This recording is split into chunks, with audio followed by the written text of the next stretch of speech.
payız mövsümündə bir çox viruslar aktivləşir. Son günlər insanlar arasında da boğaz, sümük ağrısı, qriplə müşahidə olunan xəstəliklər yayılıb. Bir neçə gün sürən xəstəlik tam sağalmır. Bir müddət sonra orqanizmdə yenə eyni əlamətlər müşahidə edilir. Koronavirusdan sonra insanlar arasında sürətlə yayılan virus təşvişə səbəb olur. Onlar bu xəstəliyin COVID-19 infeksiyasının hansı ştamı olduğunu iddia edirlər.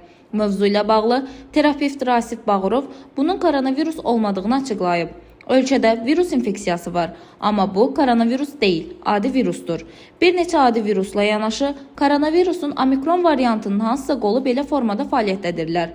O, xəstəliklərin müalicəsinin uzun müddət çəkməsi və çətin getməsi xəstəliyin özü ilə bağlı deyil, müalicənin aparılması ilə bağlıdır. İndi ölkənin hamısı tibb bacılarının əlindəki sistemə baxır. Hamı bir sistemi qoşturmaqla məsələnin bitəcəyini zənn edir. Həmin sistemi qoşturanda xəstəlik sağalmır və uzanır. 1-2 gün fasilə olur, yenidən temperatur qalxır, hətta ağırlaşmaya qədər gedir.